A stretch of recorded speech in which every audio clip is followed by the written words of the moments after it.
UP board class 9th में पढ़ने वाले सभी स्टूडेंट्स, आपका स्वागत है हमारे YouTube channel pal my knowledge to you में। अगर आपने चैनल को अभी तक सब्सक्राइब नहीं किया तो ज़रूर करें और नई वीडियोस के नोटिफिकेशंस सबसे पहले पाने के लिए बेल आइकन को दबाएं।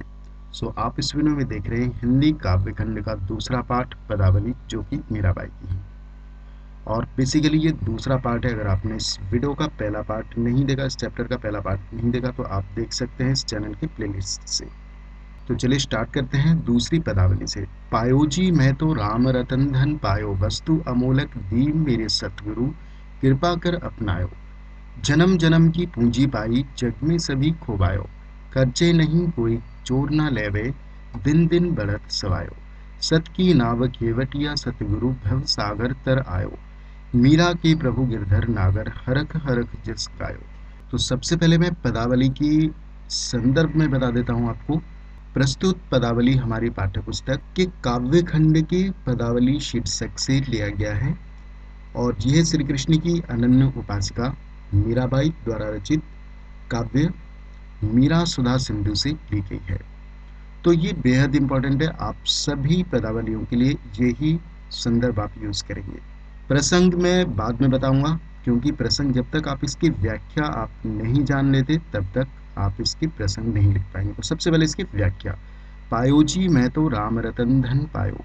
तो मीराबाई जी कहती हैं कि मैं यानी कि मैंने, राम नाम रूपी रतन यानी कि रत्न यानी कि अनमोल धन मैंने पा लिया है या प्राप्त कर लिया है।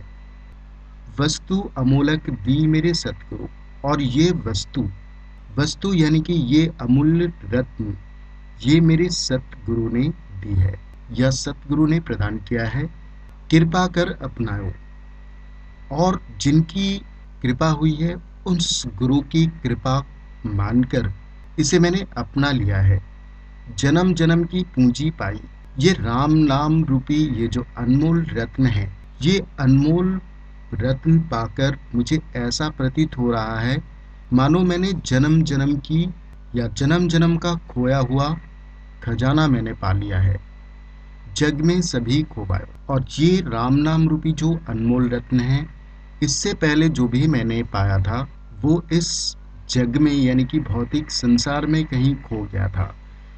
खर्चे नहीं कोई चोर ना लेवे। मीराबाई कहती हैं कि ये जो राम नाम रूपी अनमोल रत्न है, ये ऐसा खजाना है जिसे कोई चोर चोरी नहीं कर सकता, और खर्चे नहीं, खर्च करने पे भी ये खर्च नहीं होता है, बल्कि दिन प्रतिदिन, दिन दिन यानी कि दिन प्रतिदिन इसमें बढ़त सवायो, सवायो यानी कि सवागुन, इसमें दिन प्रतिदिन सवागुन इसमें बढ़ता रहता है। सत की नाव खेवटिया, सतगुरु भव सागर तर आयो। मीराबाई कहती हैं कि ये सत की नाव यानी कि सत्य रूपी नाव है, जिसके खेवटिया सतगुरु हैं। भव सागर तर आयो, और इसी सत्य रूपी नाव पर सवार होकर यानी कि चढ़कर मैं इस भव सागर यानी कि संसार रूपी विशाल सागर को पार कर जाऊंगी, अर्थात मुझे मुक्ति मिल जाएगी गुरु की कृपा से। गुरु ने मुझे जो राम नाम रूपी अनमोल धन दिया है, उस धन रूपी नाव पर सवार होकर मैं इस भव सागर को, संसार रूपी सागर को पार कर जाऊंगी। मीरा के प्रभु गिरधर नागर, हरख हरख जस गायो।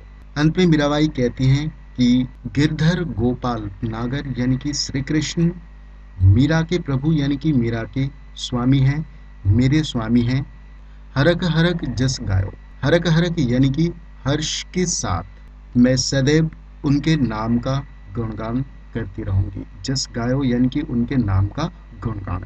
जस यानी कि यश होता है, यश यानी कि गुणगान, किसी चीज की महिमा। तो मैं उनकी महिमा का हर्षपूर्वक गुणगान करती रहूंगी।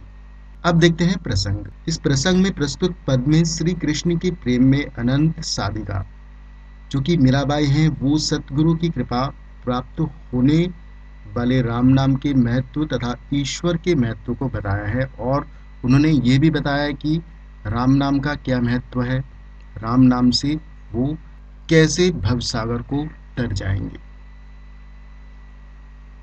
अब देखते हैं इसके काव्य सौंदर्य को। तो इसमें सबसे पहले भाषा, इसमें भाषा मीराबाई राजस्थान की हैं, तो इसमें राजस्थानी मिश्रित ब्रज भाषा का प्रयोग इसमें हुआ है। शैली मुक्तक शैली है।